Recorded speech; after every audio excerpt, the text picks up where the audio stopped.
Hi, I'm Pat Guar, clinical psychologist, and today I'd like to talk about how to achieve your best possible self. All of us as human beings have potential. That potential might be things like our strengths, our natural abilities, our talents,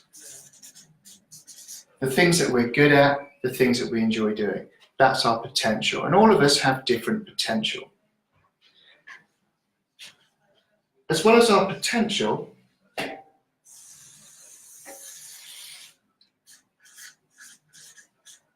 we have an ideal. And the ideal is who I would like to be.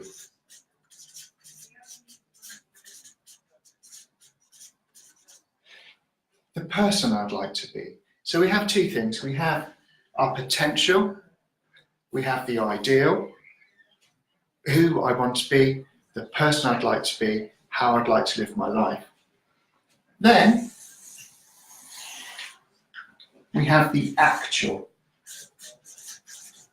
Now the actual is the bit that we actually are doing, the life we are currently living. And parts of our actual will involve our potential, but sometimes there's lots of our potential, the area up here, that we're not actually utilising, and some of our ideal, again, up here, not utilising. So down here is the actual self, and we may even be doing things that aren't ideal and don't allow us to use our potential. So we might have a job, for example, or be in a relationship which isn't the type of job we want to be doing. It doesn't allow us to use our strengths and our talents and our abilities. So we might be down here. Really, to have good well-being, to have happiness, to have success, this area here, the amount of overlap between your potential, your ideal, who you want to be, and your actual self needs to be greater. So if you imagine potential self is there, ideal self is there, actual self is there, this area here is quite small, so the chances are you may be unhappy. However, when you can find yourself in a situation where your potential, and remember your potential is your biological potential, so if you're a really good athlete and you're never given the opportunity to perform, if you're really good at accounts or if you're really good at art and you're not in an environment where you're allowed to do that, your potential isn't being used. Your ideal is the person you'd like to be. So if you're doing a job or in a relationship or doing something that you want to do, your ideal, the thing that would really make you happy, if you're not achieving that, as I said earlier, you're going to be unhappy. And the actual is where you are now. But remember, as I said, you have the biological potential, the psychological potential, the social potential, and the spiritual. So when we think about our potential self, our ideal self, and our actual, don't forget the domains we can look at is our biological, our psychological, our social, and our spiritual. So all of us have a biological potential, so that might be to be really good at sports, to be very healthy, and we have to kind of maybe live within that potential. We all have a psychological potential, so that might be our creativity, our intellect, our ability to understand things. We have a social potential and a spiritual potential.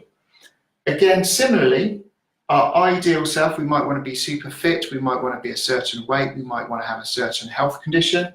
Psychologically, we have an ideal where we'd like to be, how we'd like to manage life. So it might be to be hopeful, to be optimistic, to be resilient. Our ideal social might be to have more friends, to have better quality relationships. All these things can, of course, be improved. And our spiritual sense might be our connection to nature, our connection to other people, things that give us a sense of meaning and purpose. And of course, we have the actual where we actually are. So in this first diagram, you can see that this overlap is relatively small. If we can increase the amount of overlap so that our potential, ideal and actual is there, and we increase the amount of overlap between these three things, what we can find is this area here allows the opportunity for growth much more so than this smaller area here. So the larger the overlap between your potential self, your ideal self, and your actual self, the more opportunity for growth, the more opportunity for well-being, and the more opportunity for success. Now, in life often doesn't follow an easy path. Life is full of kind of ups and downs. We have good days, we have bad days. The thing to remember when you have a bad day is even a bad day will end.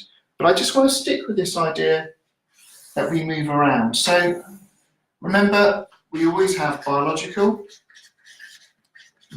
So our physical health is a good example.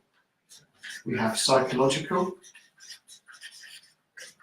That might be our ability to manage our emotions, our ability to have helpful thoughts, our ability to be hopeful, optimistic, resilient, and so on. Biological, social. So again, that might be our relationships with our colleagues at work, our relationships with our family, the relationships we have with people. But social also involves our connection to other things like nature, things like outdoors. It's that kind of sense of connectedness. And that often as well leads to our spiritual. And by spiritual, I don't mean religion. Religion is part of spiritual, but spiritual is also separate from religion. And by spiritual, really, I'm talking about that sense of meaning and purpose we have in life. Now, on the previous diagram, on the previous page, sorry, I mentioned that life has ups and downs. And one way to look at that is, you know, sometimes we might be up here and we are flourishing and we are thriving and we're doing really, really well. Sometimes we might be struggling and we might be suffering. At other times, we might just be coasting along. That kind of feeling of just like, just you know, everything's kind of okay, but it's just not working. It's just not firing on all four cylinders. The other time up here, we might just be accepting. You know, it kind of is as it is. It's not great, it's not bad, but you know, I'm able to tolerate the good with the bad. So we have these different areas, and what we might find is that at different times, so biologically, we might be really physically healthy and fit. Psychologically, we might just be coasting and getting by and it just doesn't feel great. Socially, we might be struggling, so our relationships aren't great, our personal relationships aren't good, we don't feel we've got enough friends, or we don't feel we have enough friends. Or spiritually, we might be accepting, still searching for that sense of meaning. But these things don't stay in one place. We kind of move around with the ups and downs of life. One way to kind of think about that is if we go back to what I've shown there, is if you can identify where you are now, your actual self with regards to your biological well-being, your psychological well-being, your social well-being, and your spiritual well-being. So if you identify where you are now, if you step back from that and you reflect and become insightful as to what your potential is and what your ideal is, what you can start doing is working out, how do I close the gap? How do I bring my potential, my ideal, and my actual closer together, knowing that the closer they are together, the more likely you are to experience well-being, happiness, and success. And if we go back to this one here, if we were to think about struggling and suffering being low well-being, flourishing and thriving to be high well-being, here we might want to think about this as happiness.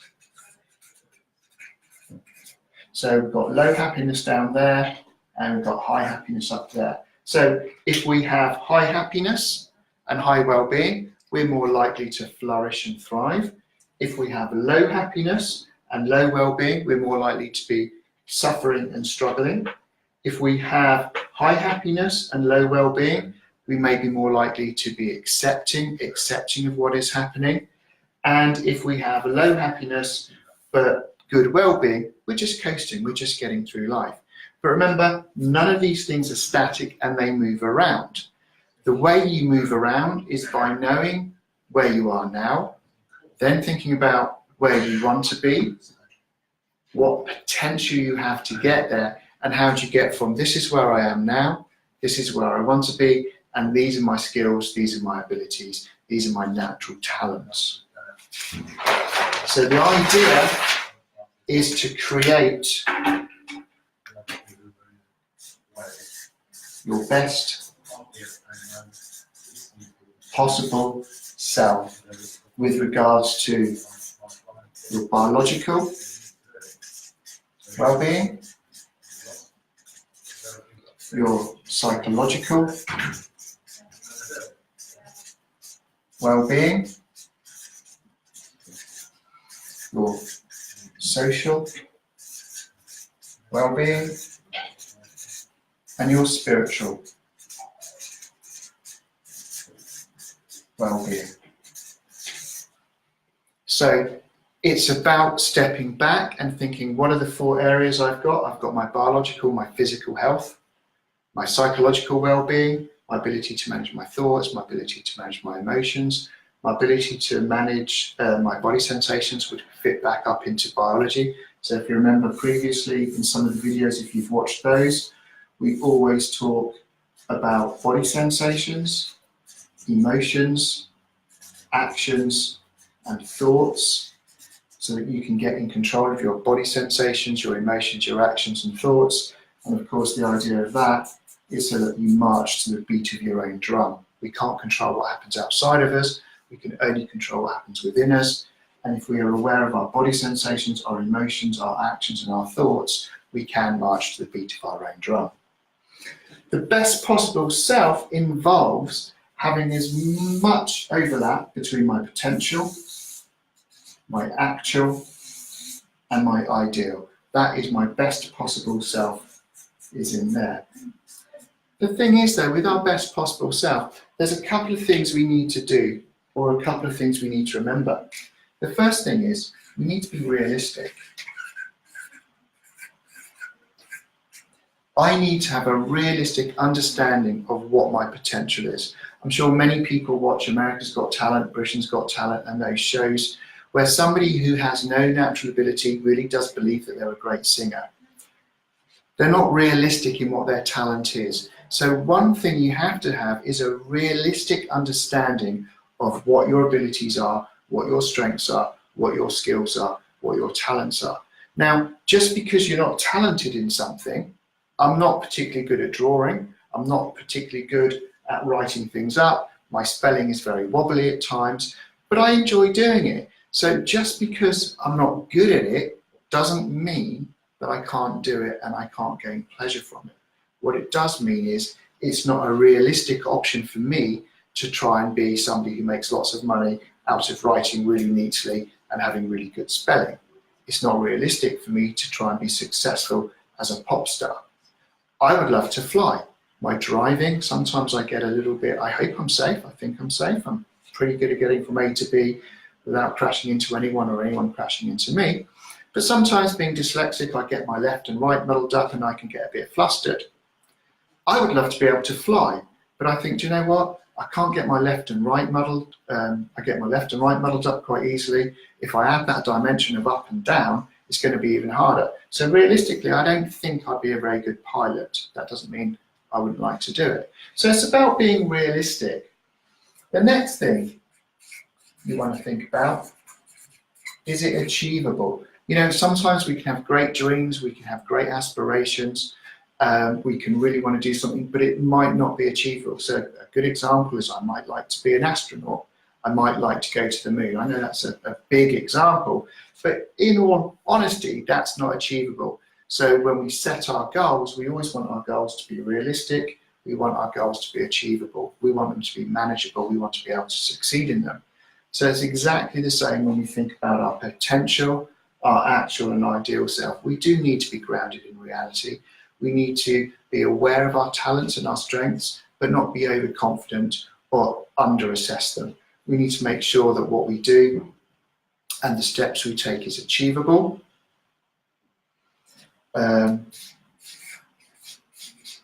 That's the ideal self.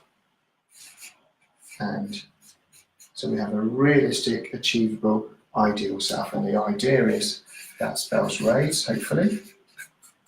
And you can raise up and utilize your potential. So hopefully what you can see from that, just to summarize, is life has ups and downs. Sometimes we might struggle and suffer.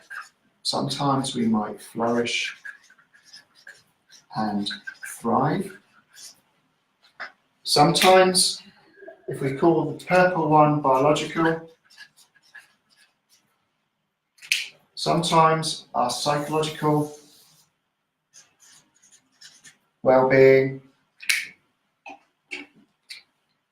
our social well-being, and finally our spiritual well-being might not be always in tune. But sometimes when we put the effort in, when we take time to focus and we take time to really work out our ideal, there's going to be times in life, I've never done this before, but I'm going to give it a go. So hopefully each of these 4 colours is my biological, psychological and social, and I hope that I can kind of get them to show that actually, do you know what? Everything is in sync. When things are in sync, my potential, my actual, and my ideal is much greater. And when that's greater, my chances for well-being, happiness, and success are much greater. The way we do that is by having an understanding of where we are now, where we'd like to be, setting realistic and achievable goals to get us from here to there that utilize and build upon our strengths, our talents, and our ability. We accept the things we can't change and can't do anything about. We accept our limitations. We overcome the obstacles, but we forwardly move to find the things that give us a sense of meaning and purpose, and make this overlap between our potential and our strengths and our talents, our actual, where we are now, and our ideal, much greater. Doing that, hopefully, leads us to spend more time flourishing and thriving. Everything I've talked about today is in the PDF that's attached to this. If you have any questions or any comments, please do feel free to message me. Thank you very much for your time and listening, and I hope you have a great day. Thanks very much.